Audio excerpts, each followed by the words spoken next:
Hi there, and welcome to this second episode of our Unbossers Toolbox, a show in which we dissect each episode one tool, one process, one system, one methodology that can help you integrate an unbossed mindset and an unbossed way of working in your day-to-day operations.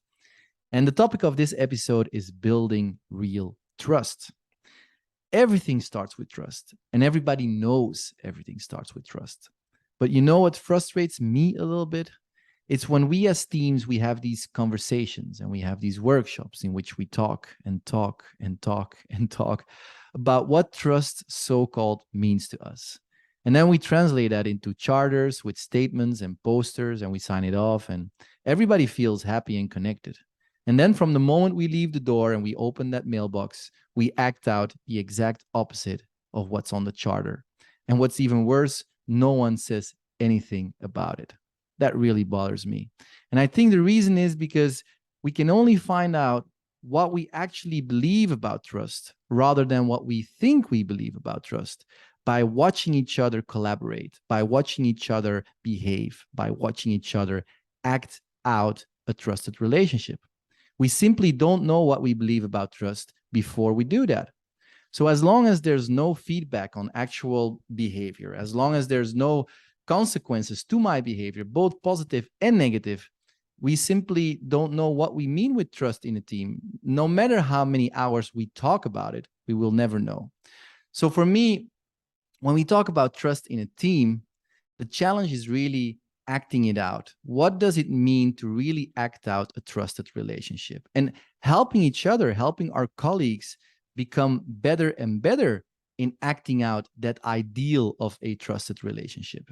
Now, this requires courage and grit and a lot of commitment. This is not something that you do on the side. If you do agree with me that everything starts with trust, well, then this should be something that truly deserves your daily attention, isn't it?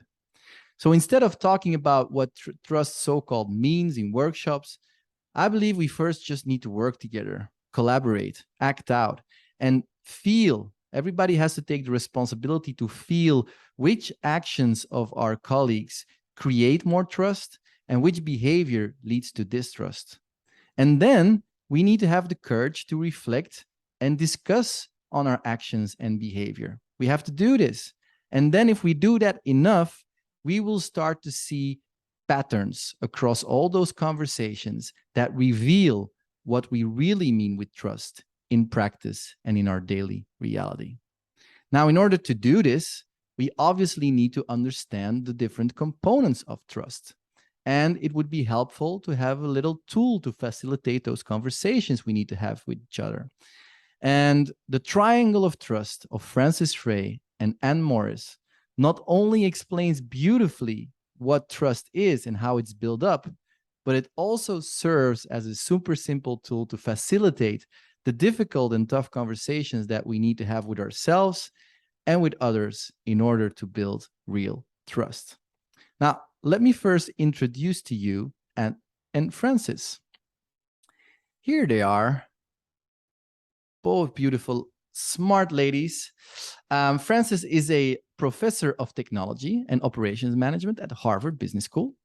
And Anne was the CEO and co-founder of a company called, what's the name again? GenePeaks, yeah. It's a computational genomics company developing breakthrough ways to identify genetic risk. Really cool. Make sure to listen to our Unbossers podcast with Anne and Francis. It's episode 26. I remember learning tons from them and having loads of fun during the conversation. And we also highly recommend their best-selling book, Unleashed, the Unapologetic Leader's Guide to Empowering Everyone Around You. It's truly a masterpiece. I consider Anne and Francis as real change makers for human organizations, and they offer a worldview that resonates strongly with the worldview of Unbossers.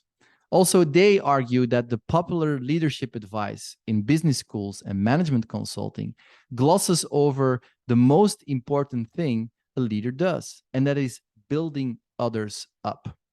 Now, Francis and Anne are super clear about that. They say leadership is not about the leader. It's about how effective a leader is at helping other people grow and making sure this impact endures even in their absence. They believe the most effective leaders, they use a special combination of trust, love, and belonging to create an environment in which other people can excel. So that's Anne and Francis. And they created this very simple tool called the triangle of trust. And it looks a little bit like this. I really love it. Been using it for years. So this is the triangle of trust. And it basically says that there's 3 things we need to know about trust. Number 1, if you sense that I'm being the real me, if you sense that I'm authentic, you are much more likely to trust me. Secondly, if you sense that I have real rigor in my logic, then you are far more likely to trust me. And thirdly, if you believe that my empathy is directed towards you, you are far more likely to trust me. Now, when all these 3 things are working together, we are building real trust in our relationship. But if any of these 3 dimensions starts to wobble, then trust is threatened. And typically, we all have one anchor, one dimension where we are very grounded in our relationships to others, and one dimension where we typically wobble and risk trust and the trusted relationship. For example, my personal and I think the most common wobble is empathy. People often feel, and that's especially towards leaders, that they are too self-distracted. If you are like me, you're often on your phone while other people are presenting something. Maybe you're checking your emails while you're also having a conversation on the phone with someone. Maybe you have difficulty listening to people and you interrupt them before they are done speaking. Chances are that this dimension will wobble. And it's not surprising. We're all super busy with our own things. Makes it very hard to really make the time to be there for someone else. And so from my personal experience, the best advice I can give to people that experience a wobble in the empathy dimension is to put away your phone when you're in meetings and focus at one person at a time. The second dimension, logic, starts to wobble either by the quality of the logic or by your ability to communicate it. When it's the quality of your logic is at risk, maybe you are trying to be smarter than you really are. Do you react sometimes defensively to mistakes you make? And when people point out to you those mistakes, well, this can make this dimension wobble. If this resonates with you, I just want to say, it's okay that you don't know it all. It's okay not to have the answers. And it's also okay to make mistakes. We need to make mistakes in order to learn. So that's the message for people that sometimes, where their logic dimension, because of the quality of their logic, is wobbling. Now, if logic starts to wobble because of your ability to communicate, you can train yourself in communication skills or just ask your colleagues with more natural talent to communicate, to help you share the message or paraphrase what you're trying to convey. Now, lastly, we have authenticity. We humans, we have an ingrained sensor, the result of millions of years of evolution, to detect inauthenticity. And at the same time, it's super hard to be ourselves. It's like Paolo Nutini sings in one of his songs called Stranded Words. You know yourself can be so hard to be. And he's right. I guess it's everyone's life journey to dare to be yourself in any given situation. What has helped me a lot is acknowledging and assessing my own fears, only to find out that they're very unlikely to come through. And if they would, the consequences are not as bad as my mind makes me believe. So these are the 3 dimensions. And as I said, typically we are very grounded in one of these dimensions, and there's another dimension that starts to wobble and impacts the trust of our relationships with other people. Okay, so how can you use this very simple triangle to build more trust with your colleagues? Let me explain you. Boom. Okay. So if you are serious about building more trust in your team, the first thing you must do is self-reflect. Everything starts with yourself. Look at your closest relationships at work and ask yourself, where on this triangle do I think I'm shaking? So where do I think my colleagues perceive me as anchored?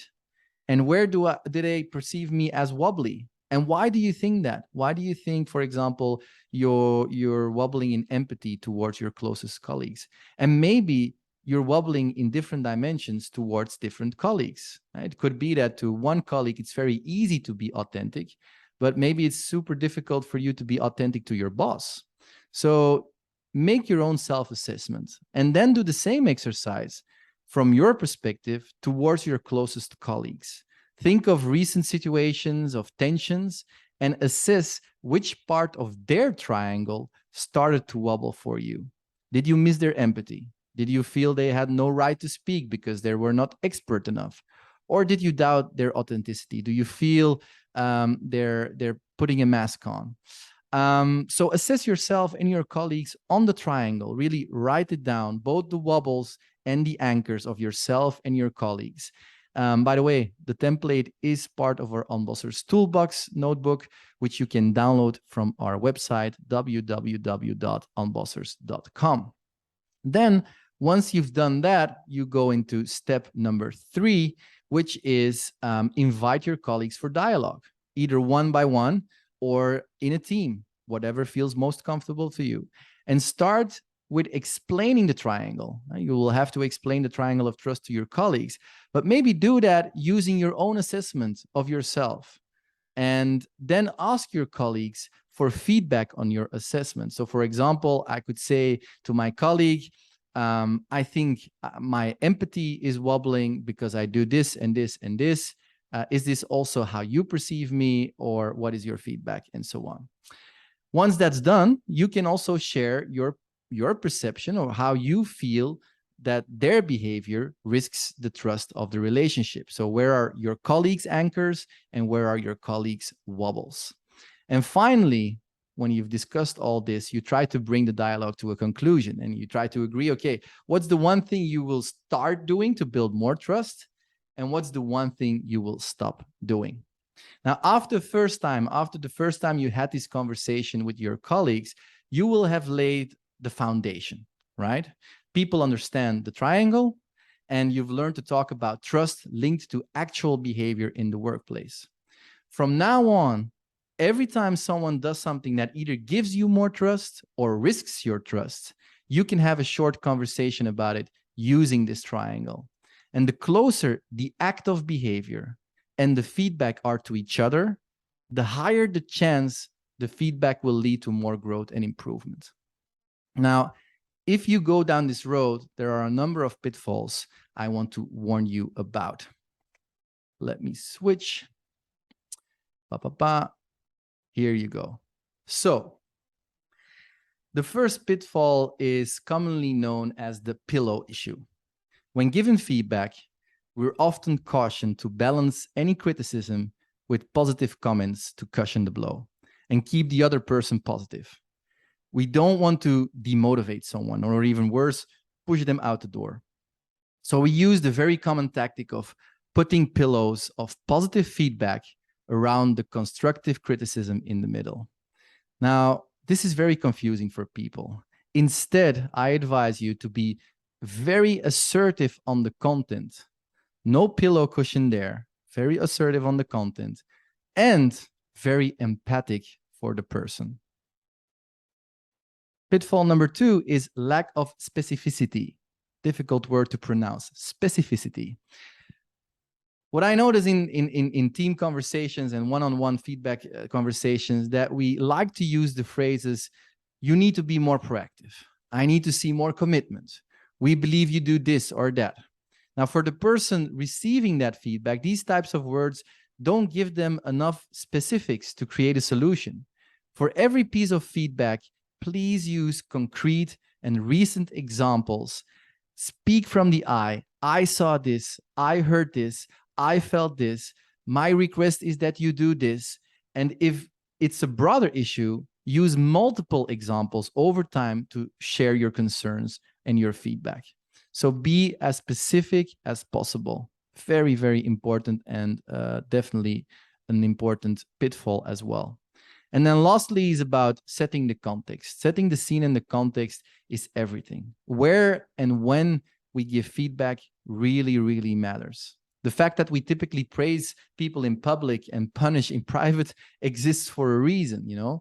Giving feedback in a collective environment where people are not used to give feedback, like a weekly meeting, can cause some embarrassment and stress. Even if you as a manager, you don't think it's particularly harsh, that doesn't mean that the recipient feels the same. So especially when you're in the beginning of this process, really try to build up the trust first, maybe in one-on-ones and then in group sessions, so that the final goal is obviously that you can share all the feedback in the open with the team present. And also in terms of context, it's quite important to have a nice setting. So don't go for the closest meeting room. Choose somewhere where you can sit, relax, and informal. I like to go outside personally because when you're walking, you're always with the noses in the same direction. And there's something about being out in the open, especially in nature, that makes it much more easy to connect and be very assertive on the content of your feedback, but still very connected as human beings with the people you're talking with. So yeah, these are the three pitfalls: the pillow issue, lack of specificity, and the wrong setting. And this entire triangle of trust is just one effective way to build real trust. Is it the one and only truth? No. Is it easy? Hell no. I've been working on my triangle for years and still I wobble on a weekly basis. But with each conversation I have, I do feel that me and my colleagues make progress. And that's what it's all about. So yeah, that's it for this episode. Where's my end slide? Here you go. So hope it helps. We are Unbossers, change makers for human organizations. If you have need for support in your organization, don't hesitate to contact us through our website, www.unbossers.com. Also, make sure to follow our LinkedIn page.